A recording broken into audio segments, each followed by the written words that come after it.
বাসর ঘরে স্বামী স্ত্রী যখনই যাবে সর্বপ্রথম তাদেরকে ওযু করে নামাজ 2 রাকাত শুকরানা নফল আদায় করতে হয়।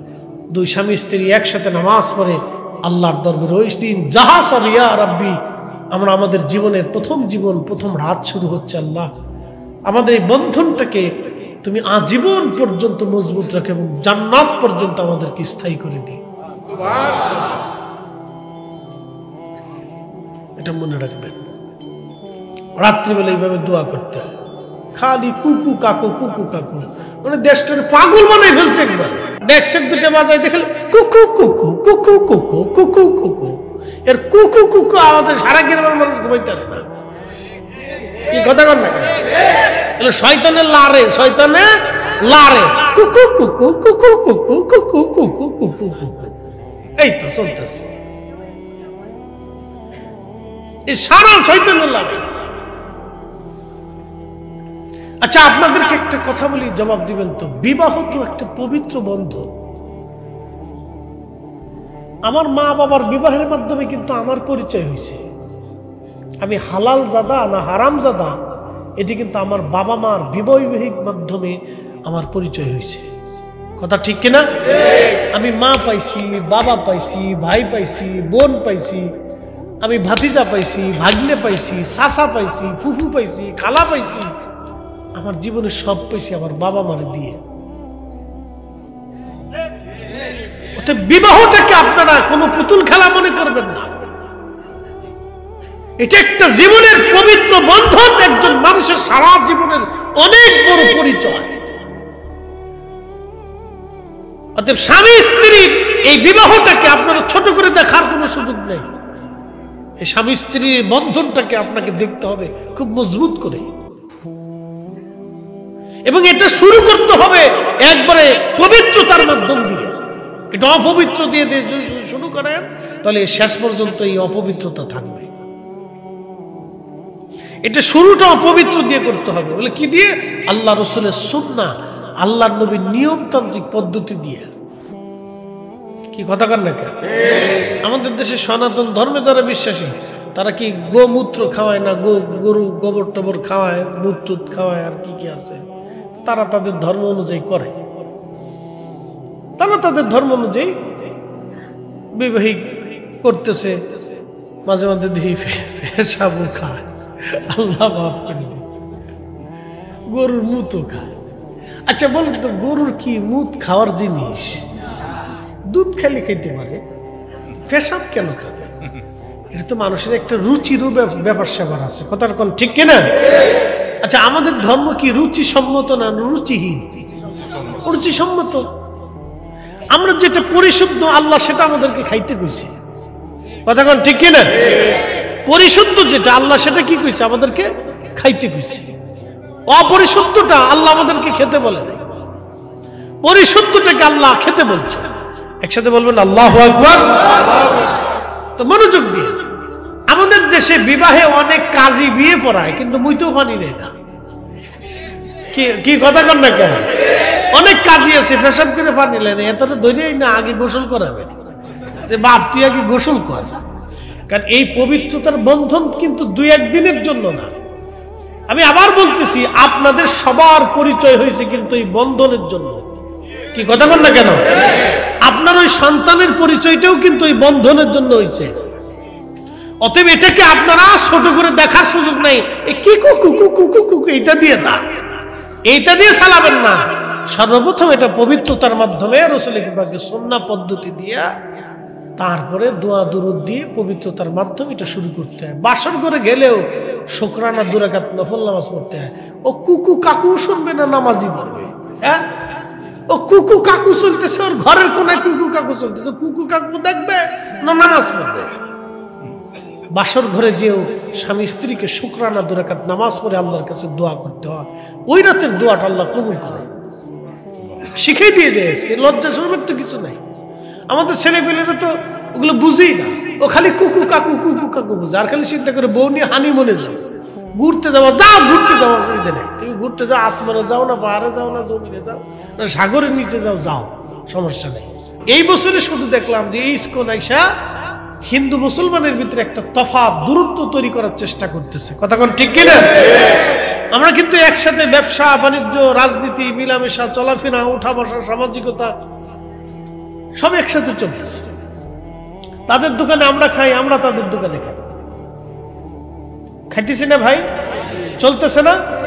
কিন্তু সেদিন তার ইস্কনের এই তাদের কি ইস্কনের এই তারা কি বলে, প্রভু বলে না কি বলে, যাক সে তার বক্তব্য দেখলাম, সে বলতেছে যে মুসলমানের দোকানে খাবেন কিন্তু 3টে জিনিস খাবেন না।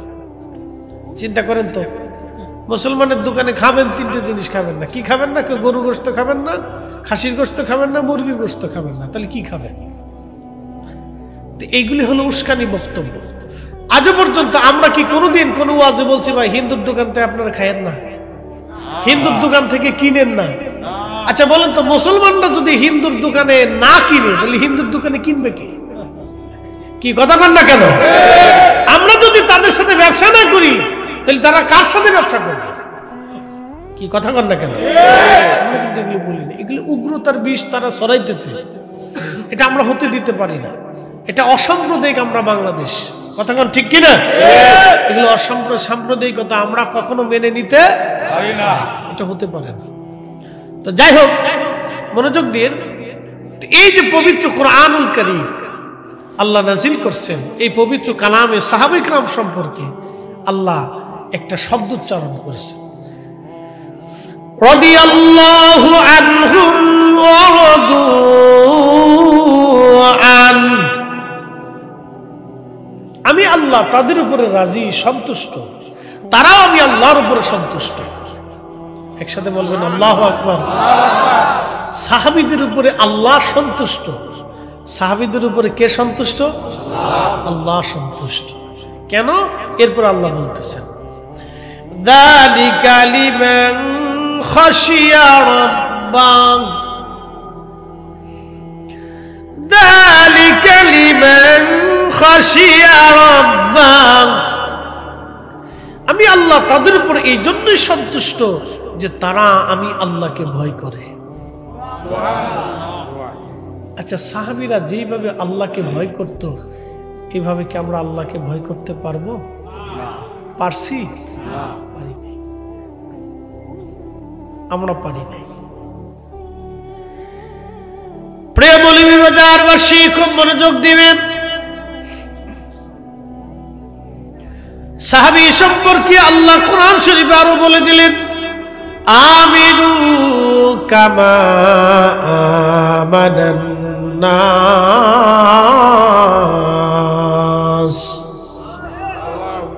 একবারে সূরা বাকারার প্রথম দিকে আল্লাহ এই শব্দগুলি উচ্চারণ করছেন। দেখেন, আল্লাহ বললেন, ওয়া ইযা কিলা লাহু, আমি যখন তাদেরকে বললাম আমিনু, তোমরা ঈমান আনো।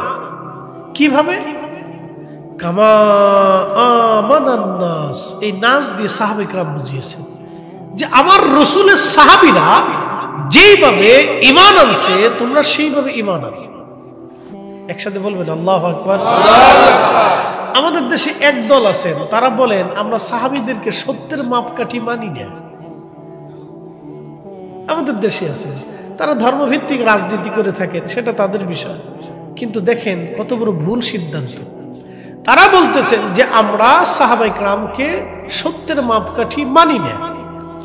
সাহাবায়ে কেরাম যদি সত্যের মাপকাঠি না হয়ে থাকেন তাহলে আল্লাহ কোরআনে কেন বললেন যে কামা আমানান নাস, সাহাবীরা যেভাবে ঈমান আনছে তোমরাও সেইভাবে ঈমান আনো। একসাথে বলা যাবে না আল্লাহু আকবার। সাহাবীদেরকে সম্মান কে দিছে? একসাথে বলেন কে দিছে? আপনি সত্যের মাপকাঠি মানলে কি আর না মানলে কি? কি কথা কন না কেন? আপনার মানা না মানা দিয়ে সাহাবীদের ইজ্জত বাড়বেও না কমবেও না। আল্লাহ কোরআনে 1450 বছর আগে যা বলছে এটাই ঠিক। কথা কন না কেন? এটাই ঠিক। প্রিয় উপস্থিতি, সাহাবীরা যেভাবে ঈমান আনছে তোমরা সেইভাবে ঈমান আনো। আল্লাহর নবী বললেন, আমার উম্মত তোমরা শোনো, আল্লাহ আল্লাহ ফি আসহাবি, আল্লাহ আল্লাহ ফি আসহাবি। তোমরা আমি রাসূলের সাহাবীদের ব্যাপারে আল্লাহকে ভয় করো, সাহাবীদের ব্যাপারে আল্লাহকে ভয় করো, সাহাবীদের ব্যাপারে আল্লাহকে ভয় করো। কারণ কি, লা তাত্তাখিদুহুম গরাদাম মিন বাদি, আমার ইন্তেকালের পরে আমার কোন সাহাবী নিয়ে তোমরা সমালোচনা করবা না, মন্দ বলবা না, গালি দিবা না, তাদের ত্রুটি বিচ্যুতি বের করে খুঁটিনাটি তোমরা ধরতে যাবা না। একবার জোরে বলা যাবে কি আল্লাহু আকবার। তাদের কোন ত্রুটি বিচ্যুতি খাতাগুলি তোমরা ধরতে যাবা না। ফামান আহাব্বাহুম ফাবিহুব্বি আহাব্বাহুম, তোমরা যদি তাদেরকে ভালোবাসো আমি নবীকে ভালোবাসা হবে। ওয়ামান আবগাদাহুম ফাবিবুগদি আবগাদাহুম, যদি তোমরা তাদেরকে কষ্ট দাও, গালি দাও, মন্দ বলো, তাদের ত্রুটি বিচ্যুতি বের করো, তাদের মন্দ বলো, তাহলে আমি নবীকেই মন্দ বলা হবে। তাদেরকে গালি দিলে আমি নবীকেই গালি দেওয়া হবে। একবার জোরে বলা যাবে আল্লাহু আকবার। আপনি একটু দেখেন আল্লাহর সিদ্ধান্তের সাথে রাসূল কারীমের কথা আর কত চমৎকার মিল। সেই দিন মুনাফিক বেঈমান কাফেররা বলল, ক্বালু আনুমিনু কামা আমানাস সুফাহা,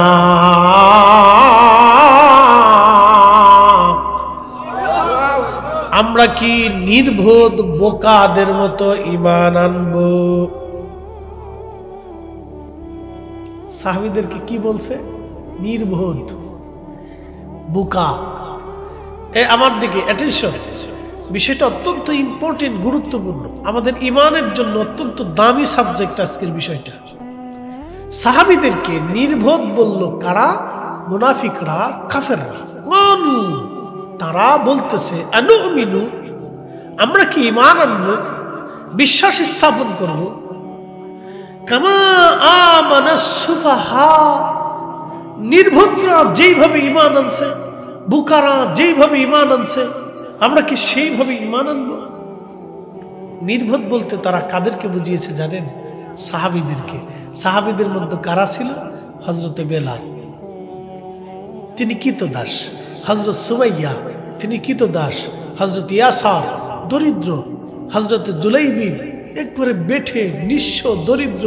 খাব্বাব, কামার, এরকম দরিদ্র, হত দরিদ্র মিসকিন সাহাবীদেরকে তারা সেই দিন বলেছিল নির্বোধ, বোকা।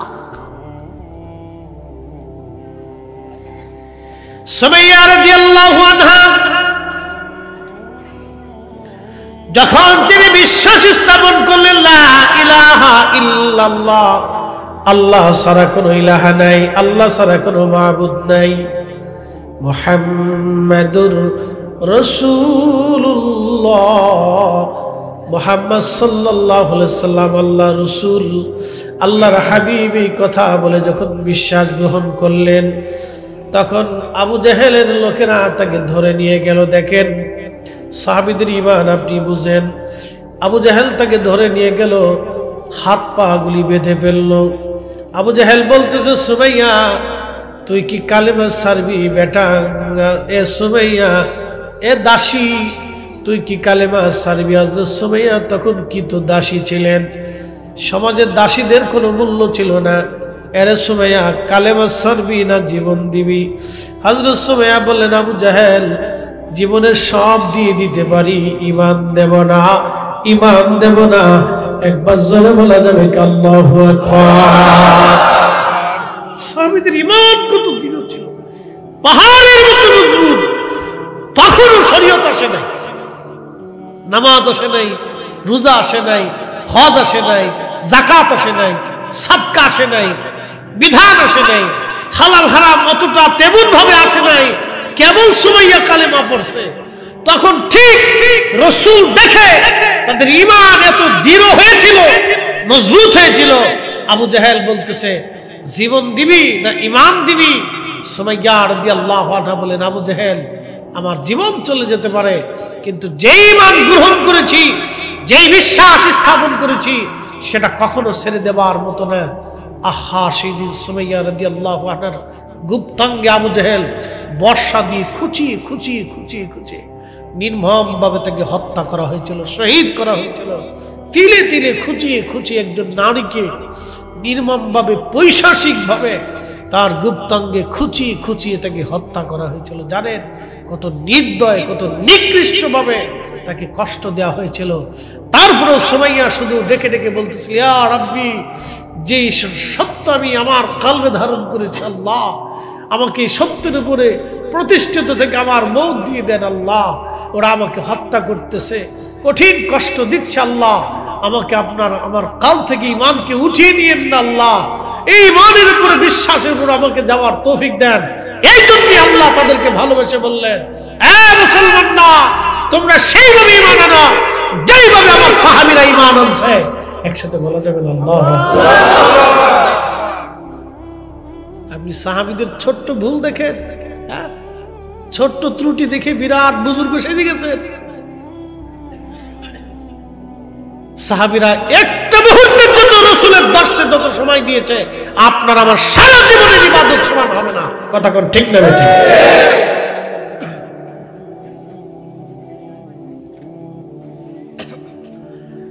প্রিয় উপস্থিতি, মৌলভীবাজারবাসী,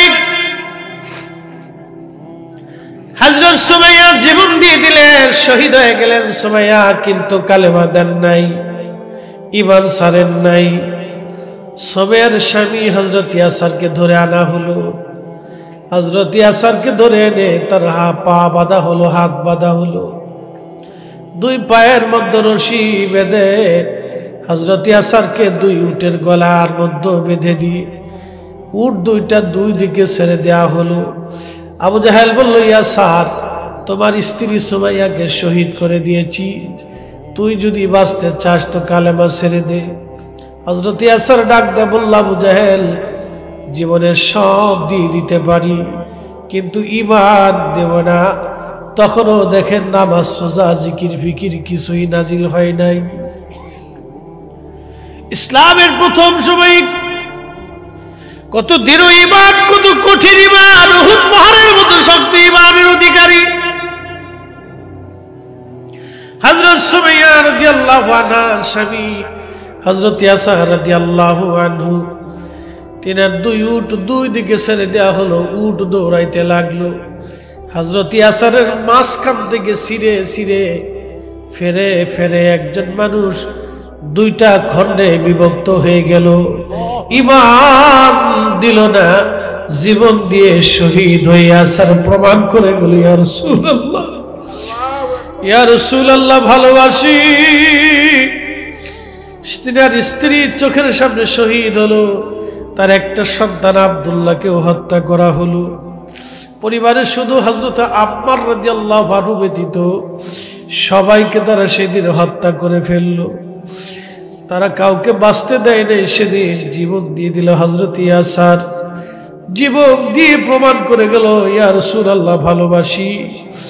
কালেমার জন্য জীবন দিয়ে গেল হযরত ইয়াসার। হযরত সুমাইয়া রাদিয়াল্লাহু আনহা স্বামী আর স্ত্রী একসঙ্গে জীবন দিয়েছিলেন। এই জন্য সাহাবীদের মতো ঈমান আনতে আল্লাহ কোরআনে বলে দিয়েছেন।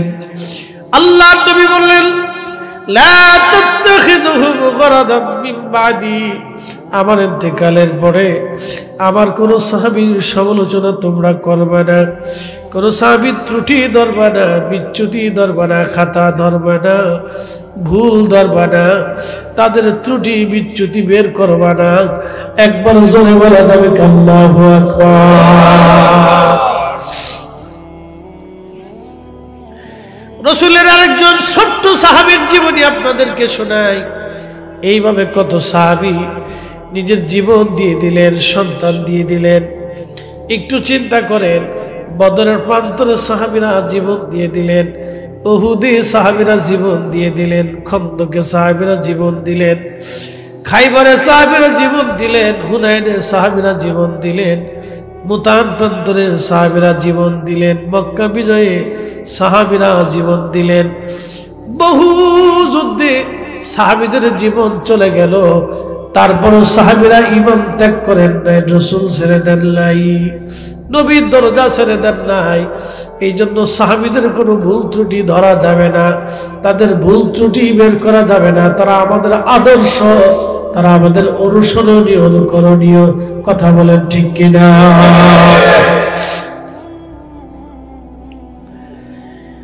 আল্লাহ নবীর একজন সাহাবী ছিলেন, তার নাম হযরত জুলাইবি। আমাদের দেশে দেখবেন কিছু মানুষ আছে বেঠে, ছোট ছোট মানুষ বেঠে, যারা আমাদের আঞ্চলিক ভাষায় বলে আমরা বামন। তো জুলাইবি বেঠে ছিলেন, ছোট্টকালে তিনি হারিয়ে গেলেন, খুঁজে পাওয়া যায় না জুলাইবিবকে, বাবা মা থেকে হারিয়ে গেলেন তিনি। ঘুরতে ঘুরতে ছোট্ট জুলাইবিব আমার রাসূলের দরবারে এসে পড়ে গেলেন। আল্লাহ নবীর বাড়ি বর্তমান যদি আপনি মসজিদে নববীতে যান, দুইটা দরজা আছে, একটা দরজার নাম হলো বাবে জিব্রাইল, জিব্রাইল ওই দরজা দিয়ে আসতেন। আর একটা দরজার একটু বাবে জিব্রাইলের পাশে বাবুন নেসা, মহিলারা ওই দরজা দিয়ে ঢুকে আল্লাহর নবীর কাছ থেকে মাসলা মাসাইল কোরআন হাদিস জানতেন। ওই বাবুন নেসা দিয়ে বর্তমানে আপনাকে ঢুকানো হবে রিয়াজুল জান্নাতে। ওই বাবুন নিসা দিয়ে যাওয়ার সময় আপনি একটা টিলা পাবেন, ছোট্ট এই স্টেজের মতো একটা টিলা আপনি পাবেন।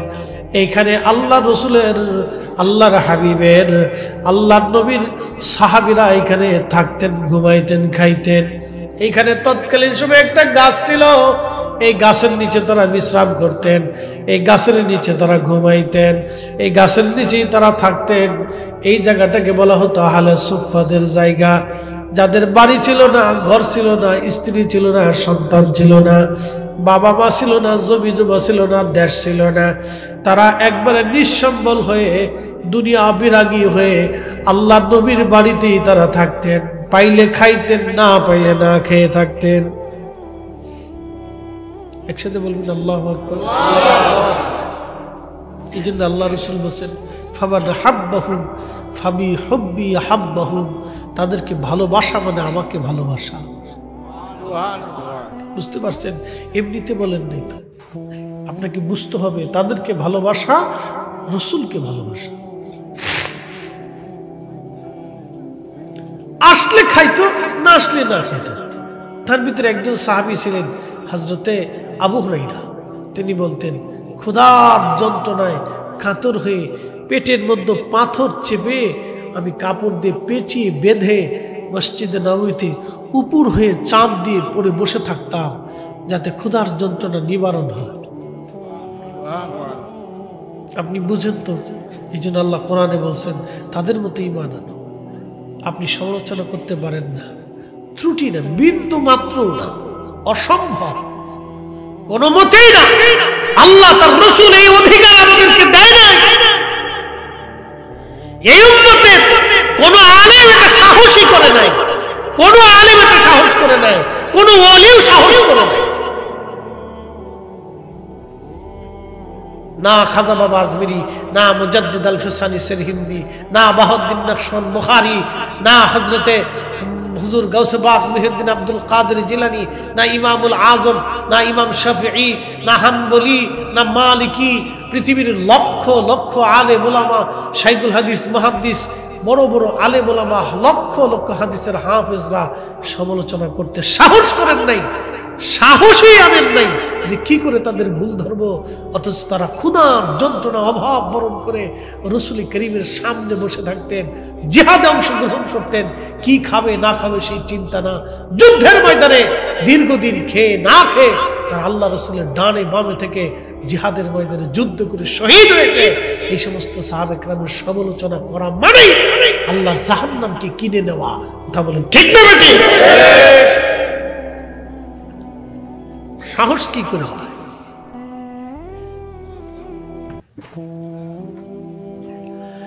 প্রিয় উপস্থিতি, মনোযোগ দিয়ে কথাগুলি শুনে যাবেন। আল্লাহ তাদের ব্যাপারে বলে দিলেন, আমি আল্লাহ তাদের উপরে খুশি, তারা আমি আল্লাহর উপরে খুশি। ছোট্ট সাহাবী জুলাইবিবের ছোট্ট জীবনী আপনাদেরকে শোনাই দিয়ে যায় রসুল প্রেম কাকে বলে দেখেন। হযরত জুলাইবিব ঘুরে ঘুরে নবীর দরবারে পড়ে গেলেন, ওই আহলে সুফফা সাহাবী হয়ে গেলেন। এতটাই দরিদ্র, ১ নম্বর সে ছিল নিগ্রো, কালো। ২ নম্বর বংশের কোনো পরিচয় ছিল না। ৩ নম্বর সে ছিল একেবারে বেঠে বামন, তার কোনো বংশের পরিচয় ছিল না। বাবা মা কোথায় কোথায় দেশ সে নিজেও জানতো না। রসুলের সাহাবী জুলাইবিব রাদিয়াল্লাহু আনহু আহলে সুফফার সাহাবী হয়ে খেয়ে না খেয়ে আমার রসুলের দরবারে ধীরে ধীরে ধীরে ধীরে বড় হতে লাগলেন। ধীরে ধীরে বড় হচ্ছে। প্রিয় নবীজি যৌবনে পদার্পণ করার পরে নবী বলেন, জুলাইবিব তোমাকে তো বিয়ে দিতে চাই। জুলাইবিব ডাক দিয়ে বলেন, ইয়া রাসূলুল্লাহি আমারও তো বিয়ে দিবেন হুজুর, আমি ১ নম্বরে বামন বেঠে, ২ নম্বরে বড় গরিব অভাবী, ৩ নম্বরে বংশের কোনো পরিচয় নাই। ইয়া রাসূলুল্লাহ ৪র্থ নম্বর আমি নিগ্রো, কালো, মদিনার কোনো মেয়ে আমাকে পছন্দ তো করবেই না, বিয়ে করা তো দূরের কথা। হুজুর আমি বামন বেঠে দেখে মদিনার মানুষ আমাকে নিয়ে আনন্দ করে। ইয়া রাসূলুল্লাহ মদিনার কোনো ফ্যামিলি আমার সাথে আত্মীয়তা করবে না। আল্লাহর নবী ডাক দিয়ে বলেন, জুলাইবিব তোমার বিবাহের দেওয়ার দায়িত্ব আমার, তোমার ছোট্ট একটা সংসারের প্রয়োজন। আনসারী সাহাবীকে নবী ডাক দিয়ে বললেন, সাহাবী তুমি কি তোমার মেয়েটাকে বিবাহ দেবা? সাহাবী ভাবছে হুজুর রসুল বুঝি বিয়ে করবে। সাহাবী ডাক দিয়ে বলেন, ইয়া রাসূলুল্লাহ আপনি আমার সাথে আত্মীয়তা করবেন, আমার জীবনের পরম সৌভাগ্য, রসুল আমার কন্যাকে বিয়ে করবে, আমার সাথে আমার রসুলের রক্তের সম্পর্ক হবে, এর থেকে বড় পাওয়া আমার জীবনে আর কি হতে পারে ইয়া রাসূলুল্লাহ। নবীজি ডাক দিয়ে বলেন, সাহাবী আমি বিয়ে করতে চাই না রে সাহাবী, আমার সাহাবী জুলাইবিবের জন্য তোমার মেয়েকে পছন্দ করেছি। তো সাহাবীর মনটা বেজার হয়ে গেছে, জুলাইবিবের সাথে আমার এই মেয়েটাকে বিয়ে দেব, কোন অংশে তো আমার মেয়েটা কম না, আমি মদিনার সম্ভ্রান্ত পরিবার, আমার মেয়ে খুব সুন্দর বংশীয় অর্থবিত্ত, জুলাইবিব একটা গরিব হত দরিদ্র, মানে নিগ্রো, কালো, বেঠে বামন, এরপরে তার বংশের কোনো পরিচয় নাই। আচ্ছা বলেন তো, একটা ছেলের মাও চিনে না, বাবু চিনে না, বাড়ি কোথায় ঘর কোথায় কেউ জানে না, এরকম ছেলের সাথে কোনো বাবা মেয়ে বিয়ে দিতে চায়? হ্যাঁ, জীবনও চাবে না। সে যত কোটি টাকার মালিক হোক, 100 কোটি টাকার মালিক হলো, কোনো বাবা সিদ্ধান্ত দিতে পারে না, কিন্তু এটা তো তার তো কিছুই নাই। সে কোথায় যাবে, হারিয়ে যাবে না চলে যাবে, খুঁজে পাওয়া যাবে না, তার তো কোথাও ঠিকানা নাই। তো সাহাবী ওইরকম চিন্তায় পেরেশান করে বলেন, ইয়া রাসূলুল্লাহ আমার স্ত্রী আছে, তার সাথে পরামর্শ ছাড়া আমি কোনো সিদ্ধান্ত দেব না। দেখেন, যে সাহাবীরা জীবন দিয়ে ভালোবাসে সেই সাহাবী এই উত্তর দিয়ে বসছে। এখন আপনি বলেন, এই কথার উপরে আমরা কি এই সাহাবীর ভুল ধরতে পারি, তার মন্দ বলতে পারি? অবশ্যই না, কারণ তারা দিল থেকে রাসূলকে ভালোবাসতেন। হয়তো সাময়িক সময়ের জন্য তিনি বিচলিত হয়ে গেছেন, এই পরিবেশে তাকে ভুল ধরা যাবে না, মন্দ বলা যাবে না। সাময়িক সময়ের জন্য হয়তো সে বিচলিত হয়ে গেছেন, যে এখন কি করবেন। তো তিনি বলে বলছেন, ইয়া রাসূলুল্লাহ আমার স্ত্রী আছে, আমি তার সাথে পরামর্শ করব। তা আল্লাহর নবী কথা শোনার পরে আল্লাহর হাবিবের একটু মনটা বেজার হয়ে গেল। তো সাহাবী বাড়ি চলে গেছে। বাড়ি যা বলতেছে, বিবি শুনছনি তোমার মেয়ের ব্যাপারে আল্লাহর নবী বিবাহের পয়গাম পাঠিয়েছে। মহিলাও বুঝছে বুঝি রাসূল বিয়ে করতে চায়। মহিলা হাস্যল যেহে বলল, স্বামী বলেন কি? আল্লাহর নবী আমার সঙ্গে আত্মীয়তা করবে, এর চাইতে পরম সৌভাগ্য আমার জীবনে আর কি হতে পারে? স্বামী ডাক দিয়ে বলতেছে, বিবি রাসূল বিয়ে করতে চাই না গো, তাহলে কার জন্য আমার মেয়ের পাত্র ঠিক করেছে বলো? বলতেছে, জুলাইবিব নামক একজন সাহাবী আছে, সে বেঁচে, সবাই তারে চিনে।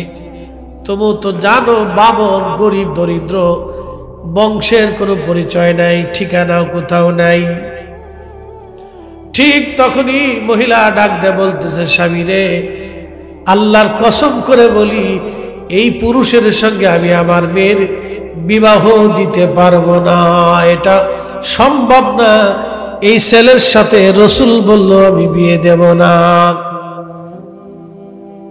ওইসে না কাজ, বেটি আরো বাড়াই বেড়ে ফেলেছে। মেয়েটা ঘরের ভিতর থেকে শুনতেছিল বাবা এবং মায়ের কথোপকথন।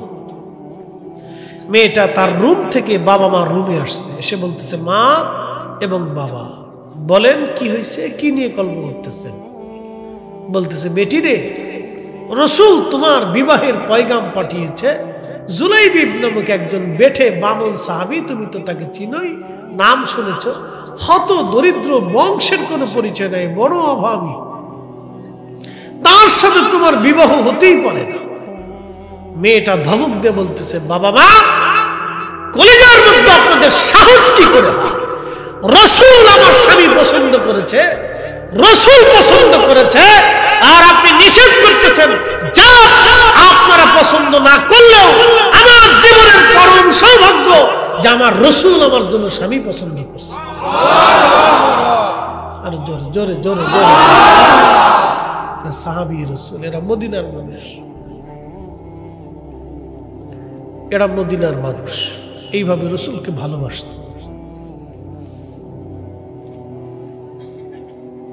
বাবা মার সন্তানের প্রতি বেশি মহাব্বতে তারা কিন্তু আল্লাহ রাসূলের কথাকে ডাইভার্ট করতে গেছিলেন, কিন্তু মেয়ে তাদের হুঁশ ফিরিয়ে দিছে। রাসূল পছন্দ করছে, আমার স্বামী রাসূল পছন্দ করছে, এর চাইতে চরম সৌভাগ্য আমার জীবনে আর কিছু হতেই পারে না। একসাথে বলবেন আল্লাহু আকবার। এই জন্য আল্লাহ বলছেন, আমিনু কামা আমানান নাস, আমার সাহাবীরা যেইভাবে ঈমান আনছে তোমরা সেইভাবে ঈমান আনো। এই স্থানে যদি আমরা হতাম তাহলে আমরা বলতাম, এই মেয়ে চুপ করো, তুমি বেশি বুঝো না, আমরা বেশি বুঝি। কি কথা বলেন না কেন? কিন্তু তখনই বাবা মার হুঁশ ফিরে আসছে, তখনই বাবা মা বলতেছে, হ্যাঁ মেয়ে, কথা তো সত্য। তখনই বাবা দৌড় দিচ্ছে, সাহাবী দৌড়ে আল্লাহ রাসূলের সামনে যে বলতেছে, ইয়া রাসূলুল্লাহ, ভুল হয়ে গেছে, আমার মেয়েটা আপনার প্রস্তাবে রাজি, হুজুর আপনি বিবাহের ব্যবস্থা করেন, আমিও রাজি। এই জন্য সাময়িক বিষয়টাকে ধরে সাহাবায়ে কেরামের সমালোচনা করা যাবে। তারা জীবনের সব কিছু দিয়ে রাসূলকে ভালোবাসছে।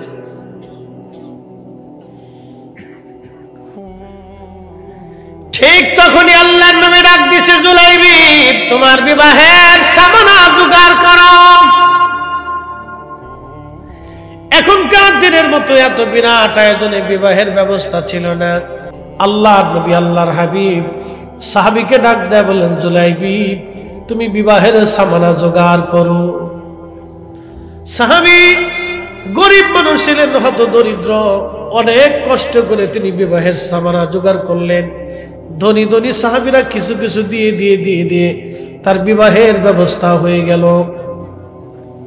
বিবাহের যখন ব্যবস্থা হলো, আল্লাহর নবী বিবাহ পড়াইলেন মসজিদের ভিতরে, ইজাব কবুল হয়ে গেল।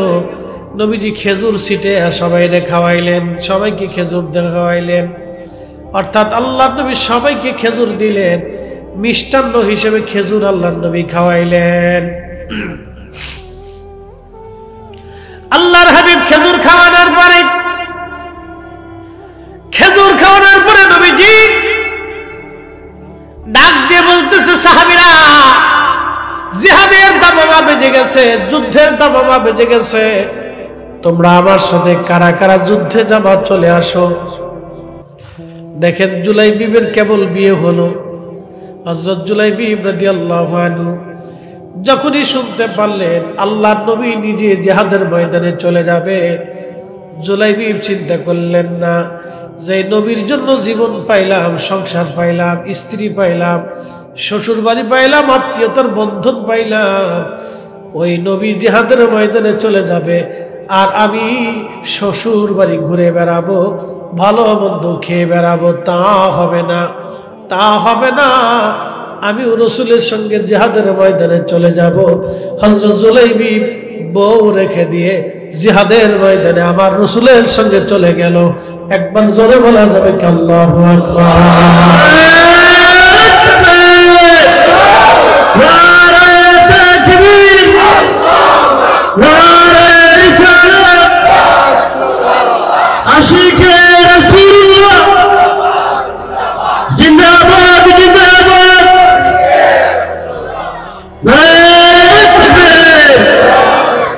তেলের গাড়ি তেলে চলে,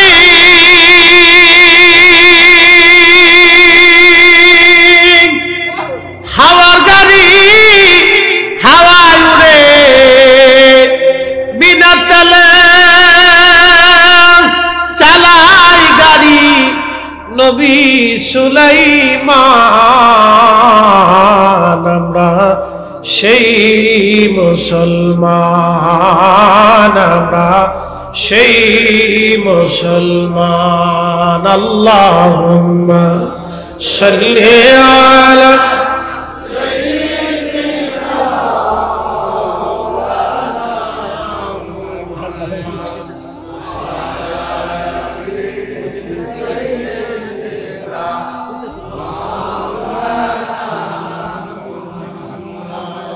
তুমি আল্লাহর প্যারা হাবিব, তোমার তুলনা নাই কেউ আর, তোমার মতো আকাশ ভ্রমণ করে নাই কোন পয়গম্বর।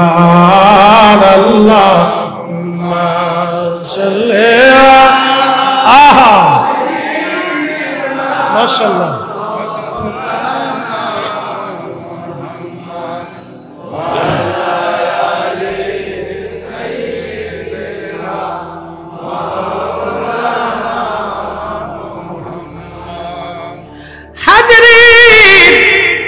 প্রিয় নবীজি জিহাদের ময়দানে চলে গেলেন, সাহাবী জুলাইবিব চলে গেলেন।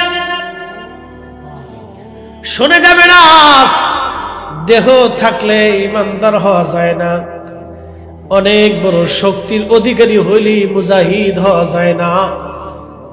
মুজাহিদ হতে হলে আপনাকে অনেক বড় হৃদয়ের অধিকারী হতে হবে, ঠিক কিনা?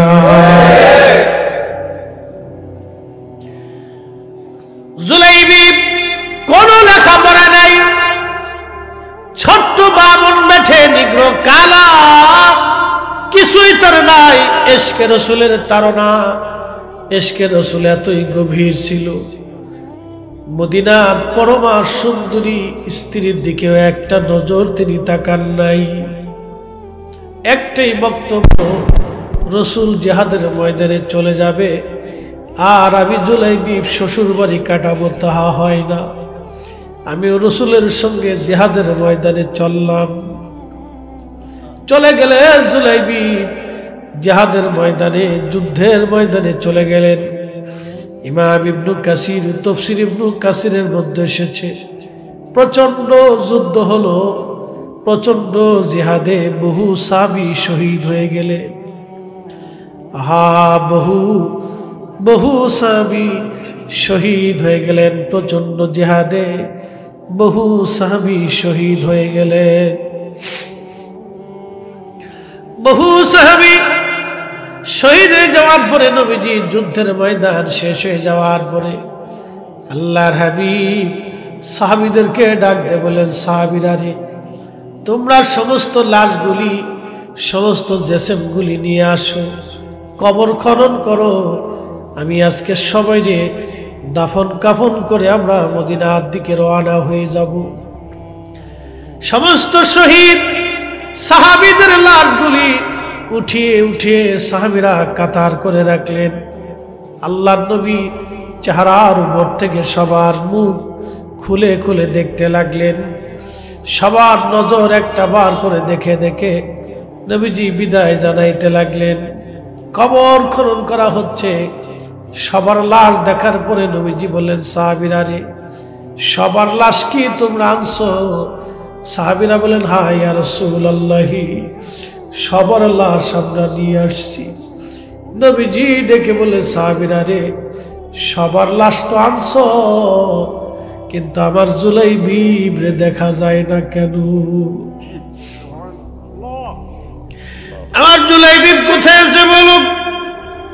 বলে, হুজুর আপনার জুলাইবিব শহীদ হয়ে গেছে।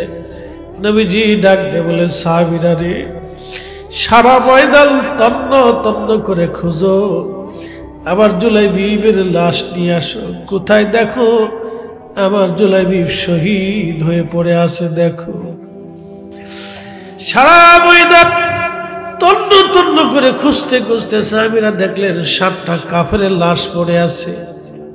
এই 7টা কাফেরের লাশের নিচে জুলাইবিবের লাশ পড়ে আছে। ছোট্ট সাহাবী 7টা লাশের ভিড়ে তাকে দেখা যাইতেছিল না। সাহাবীরা তাকে নিচ থেকে বের করে টেনে নিয়ে আসলেন, কাঁধে করে আবার রাসূলের সামনে বসায় শোয়ায় রাখলেন। আল্লাহর নবীজির চোখ বে বে বে বে পানি পড়ে পড়ে দাড়ি ভিজে যাচ্ছিল। বলতেছিলেন, সাহাবীরা রে, মা হারা, বাবা হারা, সংসার হারা, জীবন হারা ছোট্ট জুলাইবিব আমার দরবারে বড় হয়েছে। খেয়ে না খেয়ে আমার জুলাইবিব আমার বাড়ি বড় হয়েছে। মদিনার সবচেয়ে সম্ভ্রান্ত পরিবার, সুন্দরী মেয়ে দেখে আমি বিয়ে দিয়েছি। আমার জুলাইবিব বাসর ঘর না করে আমি রাসূলের প্রেমে পড়ে এই ময়দানে আমার সঙ্গে জিহাদে চলে আসছে। আবার জুলাইবিব আজকে শহীদ। সাহাবীরা, সবার লাশ তোমরা দাফন করবা, কিন্তু আমি নবী আজকে নিজে কাঁধে করে আবার জুলাইবিবের লাশ নিয়ে আমি নবী নিজে আজকে দাফন করব। চিৎকার করে জোরে বলেন, ইয়া রাসূলুল্লাহ। সাহাবীরা বলতেছেন, সবার লাশ কবরে নামানো হলো, নবীজি নিজে কাঁধে করে জুলাইবিবের লাশ। একসাথে বলবেন কি আল্লাহু আকবার। জুলাইবিবের লাশ নবী নিজে কাঁধে নিয়েছে।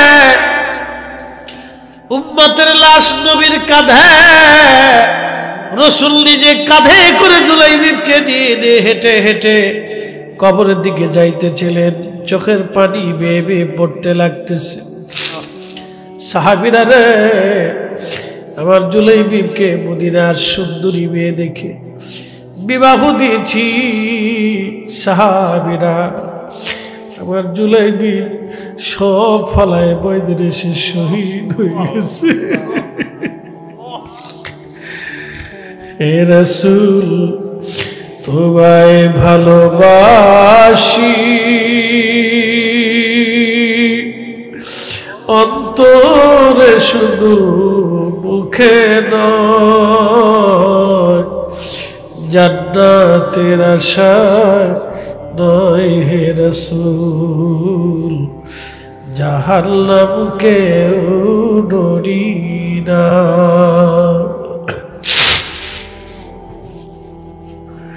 তোমায় পাওয়ার আশায় মন ছুটে যায় মদিনায়,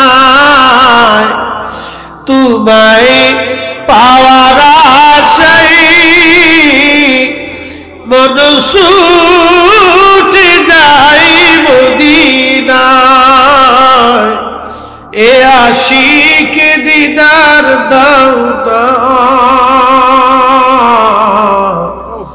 আর দূরে থাকিও না। এ আশিক দিদার দাও না, আর দূরে থাকিও না হে রাসূল, তোমায় ভালোবাসি অন্তরে শুধু, মুখে নয়, জান্নাতের আশায় নয় হে রাসূল, জাহান্নামকে ডরি না।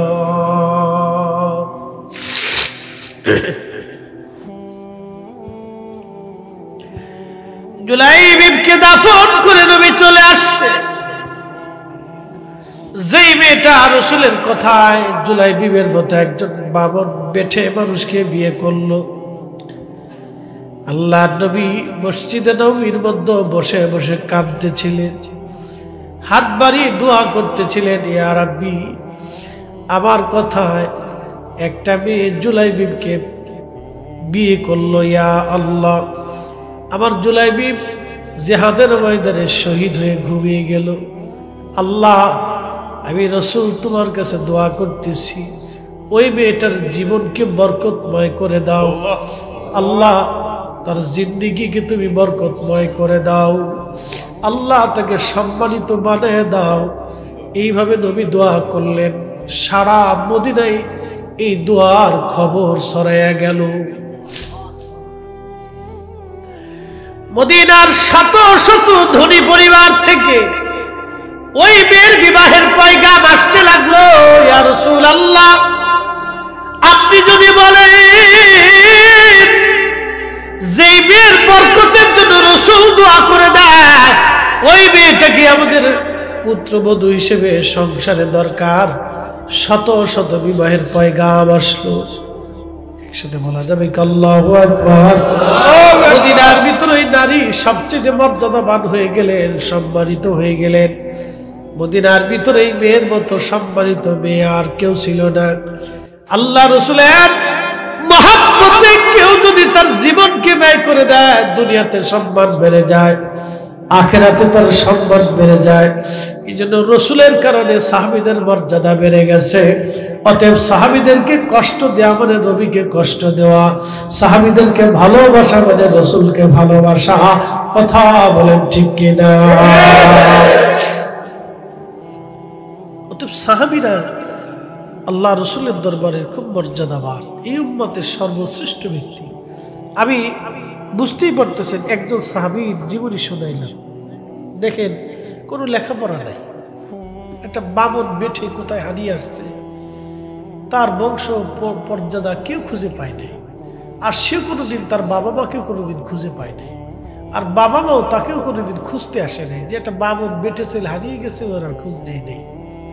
বুঝতে পারছেন? তো সেই সাহাবী জুলাইবিব রাদিয়াল্লাহু আনহু, আল্লাহ স্বর্ণাক্ষরে তার কথাগুলি লেখা আছে, তার সম্পর্কে কোরআনের একটা আয়াত আল্লাহ নাজিল করছে। একসাথে বলবেন আল্লাহু আকবার। এই মুহূর্তে আয়াতের কোন সূরার আয়াতটা আমার স্মরণে নেই, আয়াত আল্লাহ নাজিল করছে, তার তাফসীরে আমি তার জীবনের ঘটনাটা পড়ছিলাম। উপস্থিতি, এই জন্য আপনাদেরকে বলবো হাজিরিন, সাহাবীরা হচ্ছে সত্যের মাপকাঠি। কথা বলেন ঠিক কিনা? সাহাবীর নাম সত্যের মাপকাঠি। আল্লাহ নিজে তাদেরকে মাপকাঠি বানিয়ে দিয়েছে, আমি দেইনি। সাহেব কেবলা ফুলতুলি রাহিমাহুল্লাহ দেয়নি, আল্লাহ নিজে দিছে। কথা ঠিক কিনা? কোন পীর ওলি বুজুর্গ উলামা ফুদালা দেন নাই, দিয়েছেন আল্লাহ সরাসরি নিজে, এবং আল্লাহ রাসূল দিয়ে গেছে। অতএব তাদের ব্যাপারে আমাদের বক্তব্য থাকবে সুস্পষ্ট, তারা উম্মতের শ্রেষ্ঠ ব্যক্তি। প্রিয় উপস্থিতি, এইভাবে অনেক সাহাবী, আমি কয়জনের কথা বলবো, কয়জনের নাম বলবো, অনেক সাহাবী। তার ভিতরে আরেকজন সাহাবীর কথা বলে দিয়েছে, শেষ। একসাথে বলেন তো আল্লাহু আকবার। আচ্ছা বলেন তো, আমরা অর্থ করি পাগল না? কথা কন না কেন? শ্রোতা বক্তা সবাই কিন্তু টাকা, কি জোরে বলেন? শ্রোতা বক্তা সবাই কি টাকার ভাগ?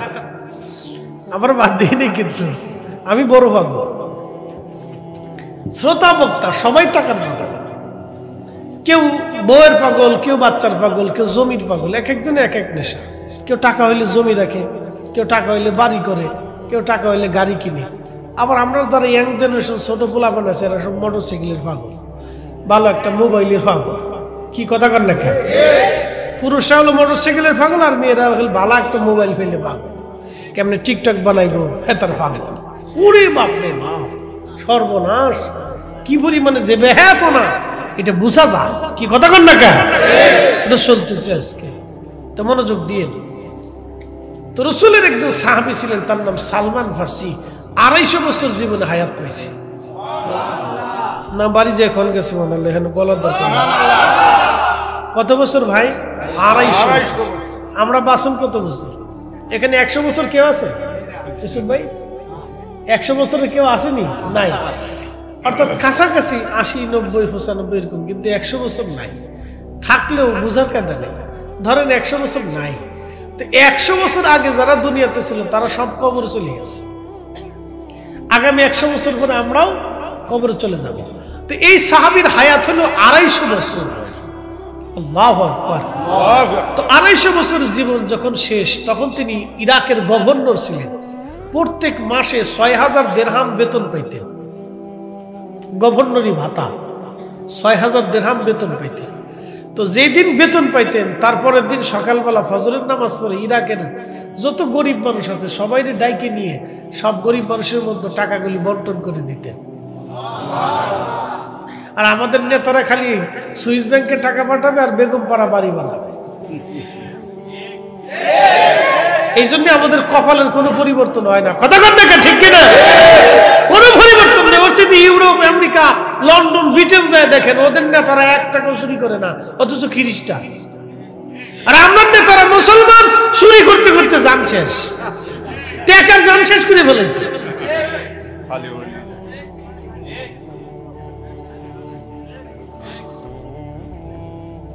অবস্থা খারাপ।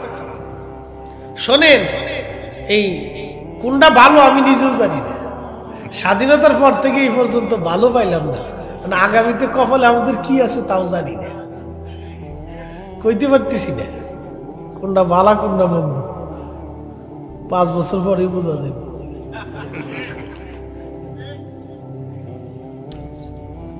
জালাত আছে। তো সালমান ফার্সি রাদিয়াল্লাহু আনহু ইন্তেকাল করার সময় খুব কাঁদতেছে। তো সাহাবে কেরাম বললেন, হুজুর, আল্লাহ রসুল আপনার খুব ভালোবাসতেন, আপনি রসুলের খুব আশিক মর্যাদাবান সাহাবী, কাঁদতেছেন কেন? বলতেছে, বলো তো কিয়ামতের ময়দানে আমি রসুলের সামনে কোন চেহারা নিয়ে দাঁড়াবো? চিন্তা করেন তো, সাহাবী সাহাবী। এই জন্য আল্লাহ রসুল, আল্লাহ আল্লাহ ফি আসহাবি, তোমরা সাহাবীদের ব্যাপারে আল্লাহকে ভয় করো। সাহাবী বলতেছে, আমি কিয়ামতের ময়দানে আমার রসুলের সামনে কোন চেহারা নিয়ে দাঁড়াবো বলতো? বলে, কেন, কি হয়েছে? নবীজি দুনিয়ার থেকে যাওয়ার সময় সমস্ত সম্পদ আল্লাহর রাহে দান করে দিয়ে গেছে। আমি ইন্তেকালের সময় কত সম্পদ জমা হয়েছে, রসুল যদি জিজ্ঞাসা করে কি জবাব দিব বলো তো? তো বলতেছে, কি জমা হয়েছে? কয়, দেখো আমার মাথার পাগড়ি, আমার গায়ের জুব্বা, একটা আবা, একটা লাঠি, একটা ওই কাঠের পানির পিয়ালা, আর একটা কাঠের বাসন। কয় হাজার টাকার, কোটি টাকার সম্পদ। একটা কাঠের বাসন, আর একটা কাঠের পিয়ালা, আর একটা কাঠের লাঠি, আর একটা ফাগড়ি, আর একটা জুব্বা, আর এই জুব্বার উপরে যে আবা গায়ে দিছে না, আমার আগে সালি সাহেব যেটা আবা গায়ে দিছে না, ওই আবা। 100 কোটি টাকার মাল কানতেছে। যালিকা লিমান খাশিয়া রাব্বা, তারা আল্লাহকে ভয় করত। যে আমি রসুলের সামনে কোন চেহারা নিয়ে দাঁড়াবো, হাই হাই জবাব কি দেবো আমি যদি রসুল আমাকে জিজ্ঞাসা করে? ভয় পাইতেছে, খুব কাঁদতেছে। সালমান ফার্সি ডাক দিয়ে বলেন, সাহাবীরা, আমার ইন্তেকালের পরে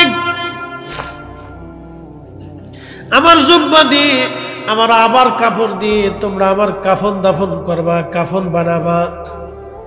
বাকি বাকি সব যা থাকবে, আমার একটা পানির পেয়ালা, কাঠের পেয়ালা, হাতের লাঠি, আমার পাগড়ির অবশিষ্ট কাপড়, আমার জুব্বা এবং আমার অবশিষ্ট কাপড়, এই সবগুলি তোমরা গরিব মানুষের মাঝে দান করে দিবা। সাবধান, কোনো কিছু নিয়ে আমি কবরে যেতে চাই না।